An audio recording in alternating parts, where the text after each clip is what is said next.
नमस्कार, स्वागत है आपका एबीपी गंगा में। मैं हूं अवधेश। दोपहर के 3 बज गए हैं और वक्त है उत्तर मांगे प्रदेश का। योगी सरकार 2.0 के कामकाज संभालने के बाद अब यूपी में धर्म परिवर्तन को लेकर भी सख्ती बरती जा रही है। ऐसे में जहां फतेहपुर के चर्च के खिलाफ कड़ी कार्रवाई करते हुए धर्म परिवर्तन के आरोप में 26 लोगों को जेल भेज दिया गया, तो वहीं हमीरपुर में बाबा साहेब के समर्थकों ने उनकी प्रतिमा को लेकर पनपे विवाद के बाद बौद्ध धर्म अपनाने की धमकी दी है। साफ है, धर्म परिवर्तन को लेकर कई जगहों पर विरोध देखने को मिल रहा है और इसे लेकर आने वाले वक्त में यूपी की सियासत भी गर्म हो सकती है।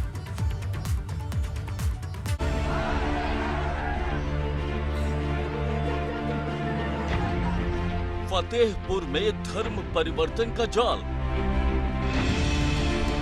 चर्च पर धर्म परिवर्तन कराने का बड़ा आरोप।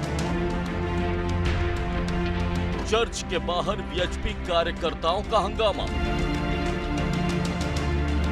लोगों की नाराजगी देख फूले पुलिस के हाथ पांव। हमीरपुर में बाबा साहेब की प्रतिमा को लेकर सवाल। प्रतिमा हटाने पर बाबा साहेब के समर्थकों ने किया बवाल। प्रतिमा वापस नहीं लगी तो धर्म परिवर्तन की दी धमकी। यूपी के फतेहपुर जिले में चंगाई सभा की आड़ में धर्म परिवर्तन कराने का बड़ा मामला सामने आया। विश्व हिंदू परिषद के नेताओं का आरोप है कि यहां पर मौजूद चर्च में गरीब हिंदुओं को जबरन ईसाई बनाया जा रहा है। इसी बात को लेकर वीएचपी के नेताओं ने चर्च का घेराव किया और जमकर हंगामा किया।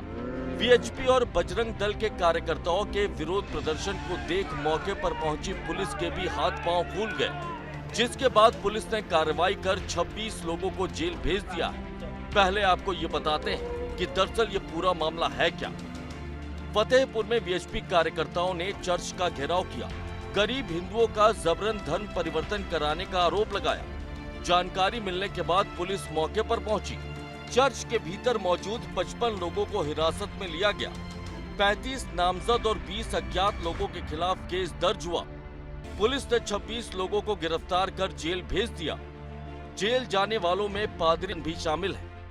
धर्मांतरण के मामले में दिनांक 15/4/22 को थाना कोतवाली में पंजीकृत किए गए अभियोग में वैधानिक कार्रवाई करते हुए विनय कुमार सैमसंग सहित 26 लोगों को गिरफ्तार कर जेल भेजा जा रहा है। हर धर्म में पूजा चलती है, कोई 9 दिन की चलती है, कोई 30 दिन की चलती है। हमारे यहाँ 40 दिन का उपवास चलता है। उपवास जी, तो उपवास प्रार्थना थी। फतेहपुर में लोगों को ईसाई बनाने का आरोप लगा, तो दूसरी ओर हमीरपुर के सुमेरपुर कस्बे में बाबा भीमराव अंबेडकर की प्रतिमा को लेकर बवाल हो गया। दरअसल अंबेडकर जयंती के एक दिन पहले बाबा साहेब के समर्थकों ने एक जमीन पर उनकी प्रतिमा स्थापित की थी, लेकिन जमीन के मालिक ने विरोध किया, तो पुलिस ने बाबा साहेब की प्रतिमा को हटाकर उनके समर्थकों को वापस दे दिया, जिससे नाराज होकर बाबा साहेब के समर्थकों ने नेशनल हाईवे पर जाम लगा दिया। वहीं पुलिस ने हाईवे पर जाम लगाने वालों के खिलाफ मुकदमा दर्ज कर लिया, जिसके बाद ये मामला बढ़ गया। वहीं अब बाबा साहेब के समर्थक उनकी प्रतिमा को वहीं पर स्थापित करने की मांग कर रहे हैं और धमकी दे रहे हैं कि अगर ऐसा नहीं हुआ तो हजारों की संख्या में लोग बौद्ध धर्म को अपना लेंगे। इन लोगों का आरोप है कि बाबा साहेब की प्रतिमा लगाने के लिए उन्होंने जमीन के मालिक अमर सिंह के साथ लिखित एग्रीमेंट किया था। हम अगर हम चाहते हैं कि पुलिस इसके ऊपर मुकदमा नहीं लिखती है अमर सिंह के ऊपर, नहीं तो हम बौद्ध धर्म ग्रहण करने जा रहे हैं। हमारे साथ जो 108 लोगों के ऊपर मुकदमा दर्ज किया जा रहा है, यदि ये सब वापसी नहीं हुए तो हम सब समाज 16 मई को बौद्ध धर्म ग्रहण कर लेंगे।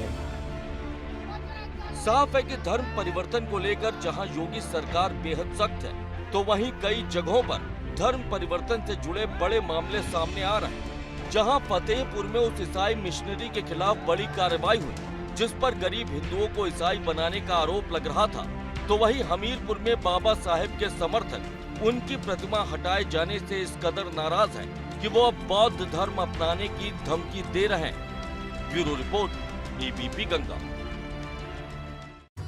तो जो तस्वीरें सामने आई हैं, दो बताती हैं कि कहीं पर धर्म परिवर्तन साजिश है तो कहीं पर ब्लैकमेलिंग का जरिया बन रहा है। अब आपको ये भी सुनाते हैं कि फतेहपुर में धर्म परिवर्तन का जो खेल चल रहा था उसे लेकर स्थानीय लोगों ने क्या आरोप लगाए। फतेहपुर में धर्मांतरण का गंदा खेल खेला जा रहा था और सबको पता था, लेकिन उसके बाद भी जिला प्रशासन और पुलिस चुप रही। लेकिन विश्व हिंदू परिषद ने जब हंगामा खड़ा किया तो इसको लेकर के कार्रवाई भी हुई है। लेकिन विश्व हिंदू परिषद को सूचना दी गई थी और क्या हुआ उसके बाद विश्व हिंदू परिषद के लोग हमारे साथ हैं। फतेहपुर जिले के सह मंत्री हिमांशु दीक्षित हैं। सबसे पहले उनसे बात करते हैं क्योंकि उन्होंने FIR करवाई है। हिमांशु जी, क्या सूचना आपको मिली थी? सूचना हमें ये हरिहरगंज स्थित एक चर्च है, उक्त चर्च की ये लगातार 5वीं घटना थी कि वहाँ पर लगभग 80 से 100 की संख्या में लोग एकत्रित हैं, जो कि सूचना वहाँ के स्थानीय लोगों ने ही दिया था। आपने कहा 5वीं सूचना थी, इससे पहले भी हो चुका था वहाँ पे? निश्चित रूप से इससे पहले वहाँ पर लगभग 4 बार इस तरह की घटनाएं हो चुकी, जिसकी सूचना प्रशासन को भी दी गई। स्थितियाँ कई बार गंभीर होने की भी स्थिति आई, मगर प्रशासन और संगठन के लोगों की सूझबूझ से स्थितियों को रोका गया और उन्हें संभाला गया। और ये चेतावनी दी गई उक्त चर्च के जो भी प्रशासनिक वहाँ के पादरी वगैरह जो भी हैं कि अब आइंदा से इस तरह की घटनाएं न हों। अच्छा, ये तो एक चर्च हो गया। जनपद के अंदर न जाने कितने अवैध चर्चों का निर्माण भी हो रहा है और उनके अंदर इस तरह की अवैध धर्मांतरण की घटनाएं भी हो रही हैं। घटना क्या थी? उस दिन की घटना क्या थी? उस दिन की घटना थी कि जब हम लोगों को सूचना मिली, हम लोग वहाँ पहुँचे और प्रशासन को भी हमने सूचना दिया। प्रशासन की सूचना देने के बाद जब उनके अधिकारीगण आए, पादरी महोदय को बुला करके उन्होंने बात किया।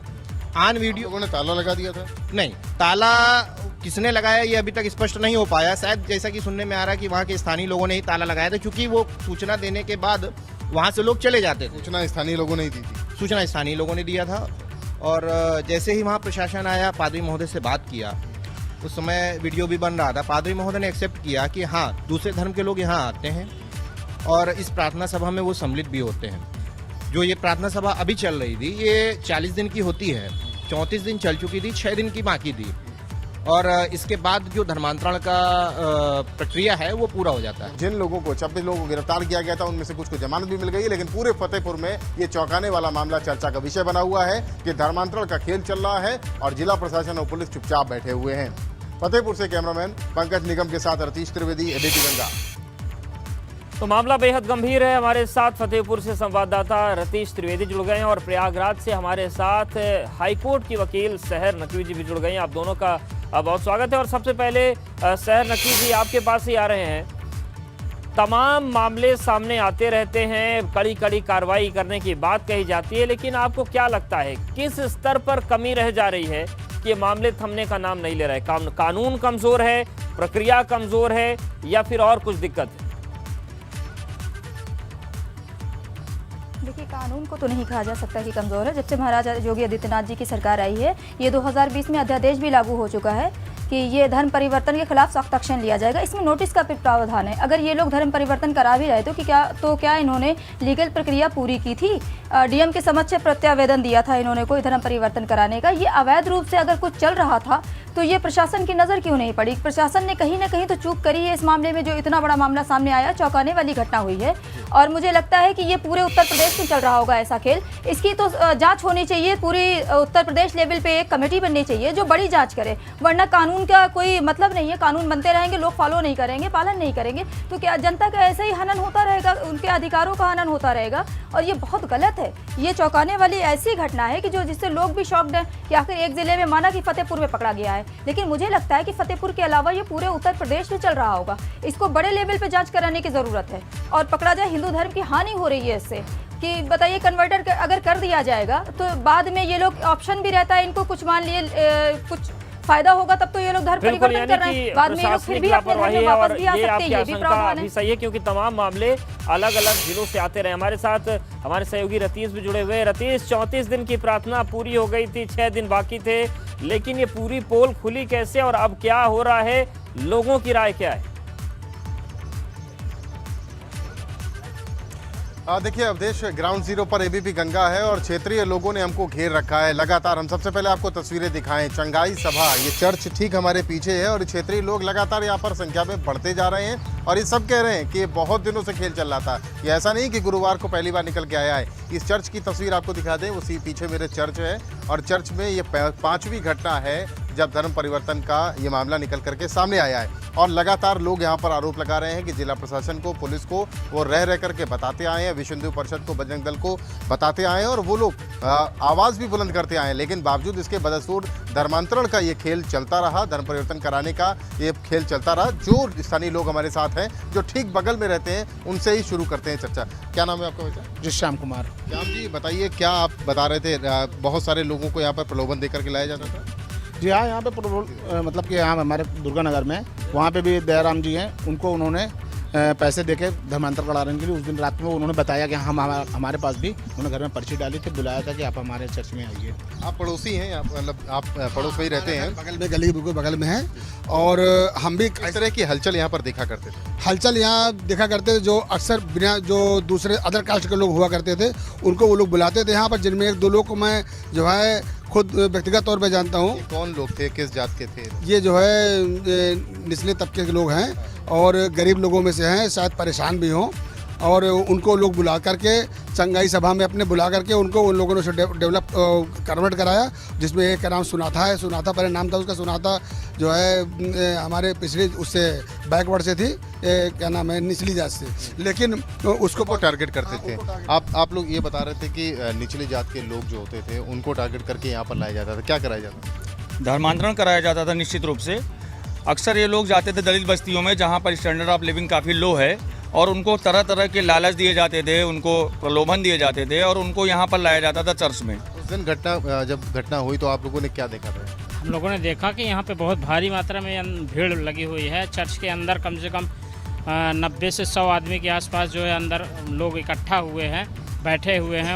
उनको जो है अपने विचारों से उनको जो है अवगत करा रहे हैं और धर्मांतरण के लिए उनको प्रेरित कर रहे हैं।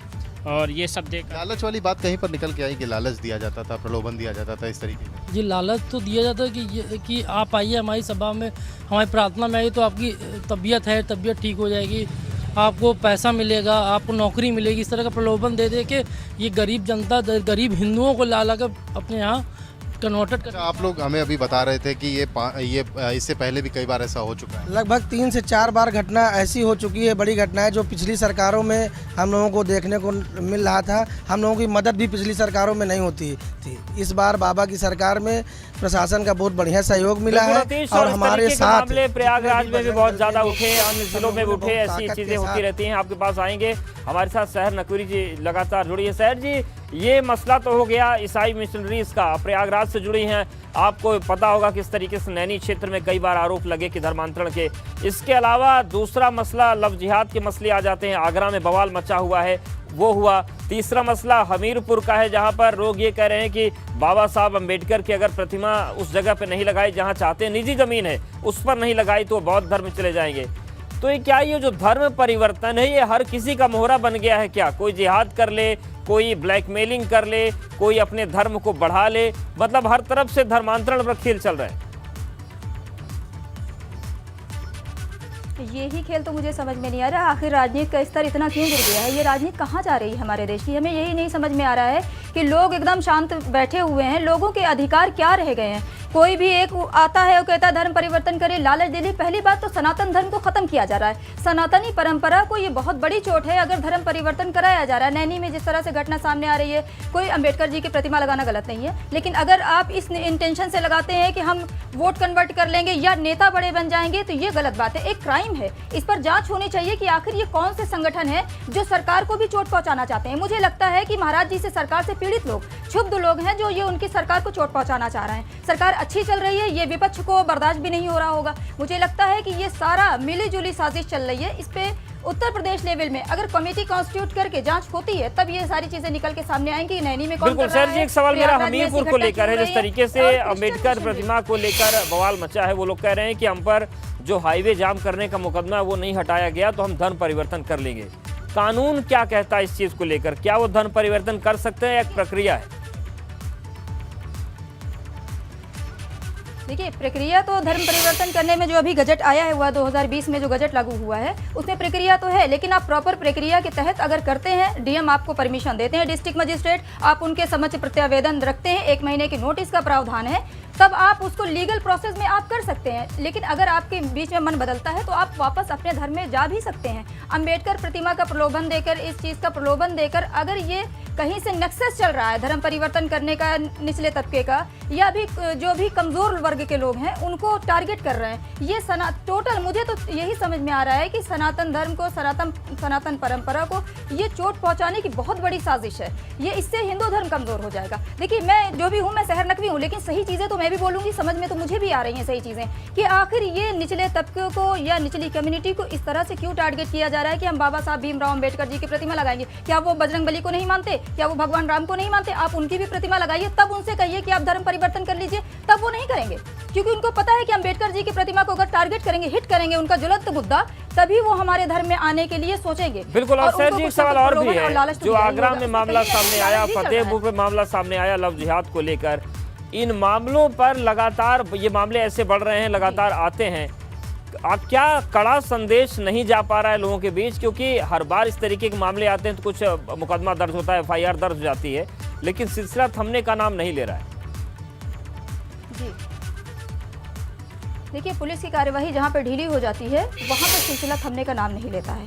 ज़्यादातर मामलों में आपको डिस्ट्रिक्ट लेवल के अधिकारी मिलेजुली भगत नजर आ जाती है। ये क्यों मामले होते जा रहे हैं, मुझे तो यही नहीं समझ में आ रहा कि आखिर लव जिहाद जैसा मामला संगीन मामला है, किसी के धर्म की बहन बेटियां हैं, वो हमारे लिए सम्मानीय रेस्पेक्टेड बेटियां हैं, हमारी बहन बेटियां, हमारा ही अंश है, वो समझ लीजिए। उसके बावजूद अगर उनको मोटिवेट करके या उनका ब्रेन वॉश करके अपनी सनातन धर्म की बेटियों का अगर कोई धर्म परिवर्तन करा रहा है लव जिहाद के नाम पे, तो ये सबसे बड़ा क्राइम होना चाहिए। इस पे जो कानून बना है, मैं इससे तो कहती हूँ इस पे और सख्त से सख्त सजा होनी चाहिए। 10,000 के जुर्माना के प्रावधान है, मुझे तो लगता है 1 लाख का जुर्माना कर देना चाहिए। बिल्कुल। और लोग क्या सोचते हैं ये भी जानेंगे। सर जी, आप हमारे साथ बने रहिए, रतीश भी लगातार बने हुए, उनके पास भी जाएंगे फतेहपुर में कि आखिर लोग और क्या बातें कर रहे हैं। बात कर रहे हैं धर्म परिवर्तन और उस पर मचे बवाल के। हमारे साथ प्रयागराज से हाईकोर्ट की वकील शहर नकवी जुड़ी हुई हैं और हमारे सहयोगी रतीश फतेहपुर से हैं। रतीश, आपके पास आ रहे हैं, जिस तरीके से पूरा मामला सामने आया, चाहे चर्च में धर्म परिवर्तन को हो, चाहे लव जिहाद का हो, लोग क्या मानते हैं इसको लेकर? कमजोरी कहाँ हो रही है? कार्रवाई में, कानून में, सरकार की इच्छा शक्ति में, कि मामले थम नहीं रहे? देखिए, बिल्कुल हमारे ठीक पीछे एक व्यक्ति सज्जन खड़े हुए हैं, चर्च भी पीछे ही है, वो हमसे बुदबुदा रहे थे और बात वो उनकी सुननी ज़रूरी हो जाती है। अभी आप कुछ वीडियो के बारे में चर्चा कर रहे थे, क्या बता रहे थे? सर, हम ये बता दें कि पहले यहाँ पे बहुत सारी औरतों को लेके आते थे और हमारे चर्च में ही औरतें हैं, आदमियों, हम लोगों ने बहुत बार पकड़ा, प्रशासन को भी दिया और बहुत बार अपनी छत से हम लोगों ने वीडियो बना के, कार्रवाई नहीं हुई, प्रशासन कार्रवाई नहीं हुई। और यहाँ तक कि हम लोगों ने अपनी विधायिका को भी दिखाया, मंत्री जी को भी दिखाया, मगर अभी तक इस पर कोई कार्रवाई, कम से कम 3 से 4 साल हो गए हैं और कोई कार्रवाई नहीं। वीडियो बना के वही लोग नहलाते हैं, जो इनका बतीसा होता है। आप लोग संजीदा रहते हैं, आप लोग आसपास क्या हो रहा है सब कुछ बताते हैं जिम्मेदार लोगों को, लेकिन वो उन पर कोई फर्क नहीं, कोई एक्शन नहीं होता, कोई भी कार्रवाई नहीं होती। वैसा क्यों होता है कि आप लोग जब जिम्मेदारी निभाते हैं, सामाजिक जिम्मेदारी निभाते हैं, तो क्षेत्र प्रतिनिधि, जनप्रतिनिधि ऐसा काम क्यों करते हैं कि अनदेखी करते हैं आप लोग? ऐसा कहाँ है जनप्रतिनिधियों का? भाई साहब ये बोल रहे हैं कि पिछली सरकारों की जनप्रतिनिधियों के द्वारा ये सब हुआ है। इस सरकार में सब सही चल रहा है, सब बढ़िया है और इस सरकार के जनप्रतिनिधियों ने इंटरेस्ट लिया है इसमें। आप कुछ बता रहे थे कि कागज इधर आइए, आपको बता रहे थे कि फॉर्म वगैरह आपको दिखाया गया था, क्या फॉर्म था वो? मतलब कागज में लिखा हुआ था कि आप हमारे यहाँ आइए, आपको मतलब कि सारा आपको दर्द दूर करेंगे, हमारे इशू, ऐसा कुछ लिखा हुआ था। आप हमारे यहाँ आइए, हम आपको संदेशा देंगे। एक है हमारे मिलने वाले, उनको शायद TB कैंसर था, तो बोले कि हमारा इलाज इन्होंने उनकी यहाँ से प्रार्थना कराया और हमको दवा दिया, सही हो गए। उसके बिहाफ पे ये कह रहे हैं हम यहाँ पे प्रेयर करने आते हैं। आप बताइए, 1 मिनट, आप आगे आइए जरा, आप आगे आइए, आप बताइए। आप बात नहीं करेंगे, आप बताइए। आप कुछ कह रहे थे कि वीडियो के बारे में भी, और ये भी कह रहे थे कि लव जिहाद की चाहे घटना हो, चाहे इस तरीके की धर्मांतरण की घटना हो, सामाजिक जिम्मेदारी आप लोग निभाते हैं, लेकिन जिला प्रशासन और पुलिस गंभीर नहीं होते कभी। पिछले सरकारों में तो हमेशा ऐसा ही होता रहा है। जब जब हम लोगों ने इसकी सूचना दी है, प्रशासन को दी है, इवन पिछले सरकारों के प्रतिनिधियों को दी है, तो हमेशा इस पे हीला हवाली होती रही, कोई गंभीर एक्शन नहीं लिया गया। होना क्या चाहिए आप ये बताइए? होना तो ये चाहिए कि आज बाबा की सरकार पूर्ण बहुमत से लाई गई है, हम लोगों ने लाया है, तो यहाँ पर एक भी % क्रिश्चियन ईसाई यहाँ पर इस मोहल्ले में नहीं रहते हैं। तो बाबा का सबसे पहले फतेहपुर में बुलडोजर चलना चाहिए और यहाँ पर चलना चाहिए और ये हट जाना चाहिए यहाँ से। बुलडोजर चलाना चाहिए बिल्कुल 100% यहाँ पर बिल्कुल घर नहीं है, एक घर नहीं है, एक घर। जब एक घर नहीं है, 5000 की आबादी है, ये कॉलोनी 5 से 7000 की आबादी है। यहाँ पर से चर्च हटना चाहिए, बिल्कुल बुलडोजर चलना चाहिए, बुलडोजर। जय जय श्री राम। बिल्कुल रतीश, जो सवाल आपने लोगों से पूछा वही हमारा है कि इस पूरे मामले पर प्रशासन और जनप्रतिनिधि क्या कर रहे हैं, क्योंकि लोगों की नाराजगी बहुत ज्यादा है कि चर्च हटाने तक की बात कर रहे हैं। ऐसे में तो माहौल खराब भी हो सकता है फतेहपुर का। बिल्कुल, देखिए इन लोगों से ही बात कर लेते हैं, पूछ लेते हैं कि जिला प्रशासन किस तरह से इस पर इंस्टेंट काम किया या फिर ये लोग शिकायत करते रहे और कुछ नहीं हुआ। आप आगे आ जाइए। वैसे जिला प्रशासन के तरफ आप लोग जब मूव कर रहे थे, देख रहे थे, शिकायत कर रहे थे, तो क्या रिस्पांस ठीक मिल रहा? जिला प्रशासन का रिस्पांस इस बार हमें बहुत अच्छा मिला है। पहले ऐसा रहा? पहले पिछली सरकारों में ऐसा कुछ नहीं था। ये बताइए कि ये कौन सी, आप लोगों ने कहा कि इससे पहले भी कई बार ऐसी घटनाएं हुई? जी, इससे पहले भी कई बार घटनाएं हुई हैं, कई बार हुई हैं, लेकिन पिछली सरकारों ने इस पे जो है दिलचस्पी नहीं। बिल्कुल, यानी कि दिलचस्पी नहीं ली। अब ले रहे हैं सहर जी, वक्त कम है, आपके पास आ रहे हैं और सवाल ये है कि जो तमाम मामले होते हैं देश भर में, आपने कहा कि जुर्माना बढ़ जाए तो ज़्यादा बेहतर चीज़ें हो जाएंगी, लेकिन कानून में और क्या हो कि इन लोगों में डर बने? क्या अभी भी कहीं कोई कमी रह जाती है कानून में कि कार्रवाई के बाद भी ये लोग बेखौफ धर्मांतरण करते रहते हैं? ये 6 महीने से जो 3 साल तक की सज़ा का प्रावधान दिया गया है, मुझे लगता है कि ये 10 साल की सज़ा कर देनी चाहिए और आजीवन कारावास तक कर देनी चाहिए, तब इसमें खौफ बढ़ेगा। वरना इस तरह बच्चियों को शोषण होता रहेगा और महिला सुरक्षा के नाम पे हमेशा एक लड़की करके अपनी लड़ाई कब तक लड़ेगी? एक साथ सबको न्याय मिलना चाहिए। न्याय कैसे होगा? बच्चियों के साथ अन्याय होता रहता है, हम बैठ के आंखें बंद करके तमाशा देखते रहते हैं, सारे लोग देखते रहते हैं। सामाजिक जिम्मेदारी और नैतिक जिम्मेदारी होनी चाहिए, हर इंसान की, हर व्यक्ति की नैतिक जिम्मेदारी होनी चाहिए कि गलत के खिलाफ आवाज़ उठाए। मैं भी चाहती हूँ कि गलत लोगों को सज़ा मिले और कानून में और सख्ती आए। इसमें 10 साल तक का प्रावधान होना चाहिए, तब जाके लोगों के कान खड़े होंगे कि हाँ अब कोई कानून लागू हुआ है। जब अध्यादेश लागू हुआ 2020 में तो लोगों को ऐसा लगा कि कुछ भला हो जाएगा। वो अध्यादेश जाके लागू हुआ 5 मार्च 2021 को। जब ये कानून के रूप में लागू हो चुका है तो क्या अब इसका पालन कराना पुलिस की जिम्मेदारी नहीं बनती? पुलिस को फर्ज नहीं बनता है इस पर? और हमारे जो विश्व हिंदू परिषद के भाई हैं, उन्होंने तो सराहनीय काम किया है कि प्रशासन की नाक के नीचे कोई काम हो रहा था, उनकी नज़र नहीं पड़ी। विश्व हिंदू परिषद के भाइयों ने जब देखा कि इतना बड़ा खेल चल रहा है तो वो गए और उन्होंने शासन प्रशासन को सजा सुनाई कराई और सूचना दी, तब ये जाके आंखें खुलती हैं। बिल्कुल, यानी कि आप ये कहना चाह रही हैं कि कानून मजबूत है, थोड़ा और मजबूत हो जाए बेहतर है, लेकिन सभी को अपनी जिम्मेदारी निभानी होगी, चाहे वो समाज हो, चाहे फिर तमाम उस तबके से जुड़े लोग हों। शुक्रिया आपका सहर जी हमारे साथ जुड़ने के लिए। रतीश, आपका भी बहुत धन्यवाद ग्राउंड रिपोर्ट दिखाने के लिए। तो ये पूरी तस्वीर है। मजहब ज़रूर नहीं सिखाता धर्म परिवर्तन करना, लेकिन हर कोई अपने अपने सुविधा के हिसाब से करवा रहा है। किसी को जिहाद करना है, किसी को फ़ायदा लेना है और किसी को ब्लैकमेल करना है। इस खास पेशकश से